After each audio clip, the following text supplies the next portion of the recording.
আসসালামু আলাইকুম বন্ধুরা, আজ করে দেখাবো মুখরোচক টক ঝাল মিষ্টি জলপাইয়ের আচার। আর এই আচারটা খুব সহজে কিভাবে এত মজাদার এবং রৌদ্র ঝামেলা ছাড়াই তৈরি করে ফেলা যায় সেটাই আজকে আপনাদের সাথে শেয়ার করব। এই আচারটা খুবই মজাদার হয়েছিল এবং আপনারা এভাবে আমার মতো করে তৈরি করলে আপনারাও এর স্বাদটা পাবেন। চলুন তাহলে রেসিপিটা শুরু করা যাক। তার জন্য আমি প্রথমেই প্রায় 2 থেকে 250 গ্রামের মতো জলপাই নিয়ে নিয়েছি। আর এখানে আমি 5 ফোড়ন নিয়ে নিচ্ছি 1 টেবিল চামচের মতো, ধনে আস্ত ধনেও 1 টেবিল চামচের মতো। এগুলি একটু চুলার আঁচটা কমিয়ে আস্তে আস্তে ভেজে নিব। আর দিয়ে দেবো বেশ কিছু পরিমাণ লাল শুকনো মরিচ। শুকনো মরিচটা আমি আগেই ধুয়ে একটু ভেজে নিয়েছিলাম, তারপর এখানে দিয়ে দিলাম, কারণ শুকনো মরিচটা একটু ভাজা ভাজা না বেশি হলে ভালো হয় না। আর তার সাথে এখানে একটু বিট লবণ দিয়ে দিচ্ছি প্রায় 1/2 চামচের মতো। এভাবে সবগুলো মশলা আমি ভালো করে ভেজে ব্লেন্ড করে নিব। তারপর প্যানটাতে আর 1 কাপের মতো তেল দিয়ে দিলাম, সরিষার তেল। তার মধ্যে দিয়ে দিব 1 চামচের মতো হলুদ আর মরিচের গুঁড়া 1 চামচ উঁচু করে। মরিচের গুঁড়াটা একটু বেশি দিতে হবে। আর দিয়ে দিলাম সরিষা বাটা, এখানে প্রায় 2 টেবিল চামচের মতো সরিষা বাটা দিয়ে দিলাম। সাথে একটু পাঁচফোড়ন বাটা থাকলেও দিতে পারেন আপনারা। তারপর দিয়ে এখন জলপাইগুলো ভালো করে আস্ত কিছু রেখেছি 2 সাইড কেটে নিয়ে।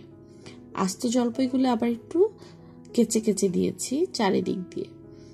এভাবে জলপাইগুলি ভালো করে ধুয়ে পরিষ্কার করে একটু ঝরা দিয়ে নিয়েছিলাম। তারপর এখন এই তেলের মধ্যে খুব ভালো করে জলপাইগুলি কষাতে হবে। চুলার জাল এ সময় কমিয়ে রেখে আস্তে আস্তে কষাতে হবে যাতে পুড়ে না যায়। যখন একটু ভাজা ভাজা হয়ে যাবে তার মধ্যে এখন আমি দিয়ে দিব গুড়।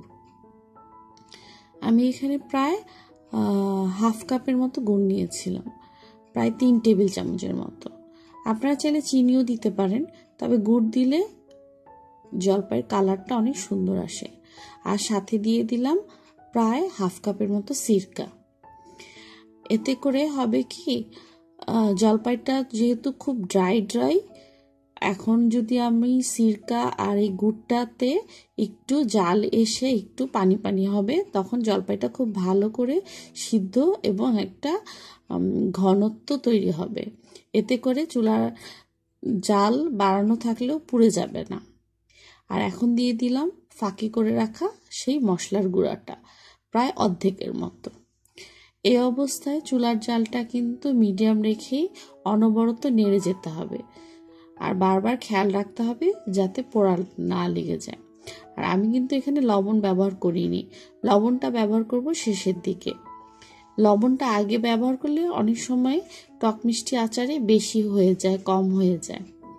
এজন্য দেখুন আমি কিন্তু একটু ঢেকেই সিদ্ধ করে রান্না করেছিলাম। আমার জলপাইয়ের কালারটা কিন্তু অনেক সুন্দর এসেছে, এটা একমাত্র গুড়ের কারণেই। এই তো, যেহেতু কিছু জলপাই আমার আধা ভাঙা ছিল, তার জন্য জলপাইয়ের আচারটা একটু ঘন হয়েছে এবং একটু গলা ভাবও হয়েছে। এখন বাকি মশলাগুলো দিয়ে দিলাম। আর আমি একটু লবণও দিয়ে দিয়েছিলাম, খুব সামান্য, যেহেতু আমার বিট লবণ দেওয়া ছিল আমি খুবই সামান্য পরিমাণ লবণ দিয়েছি, আপনারা লবণটা বুঝে দিবেন। এই তো আমার আচারটা কিন্তু প্রায় হয়ে এসছে। খুবই অল্প উপাদান দিয়ে এবং ঝটপট এই জলপাইয়ের আচারটা তৈরি করে নিলাম। শেষের দিকে আমি আরেকটু সিরকা দিয়েছি, এতে করে আচারটা ভালো থাকবে। আমার আচারটা কিন্তু খুবই সুস্বাদু হয়েছিল। আর আমার ভিডিওটা যদি ভালো লাগে তাহলে লাইক এবং সাবস্ক্রাইব করে আমার পাশে থেকে যেও বন্ধুরা।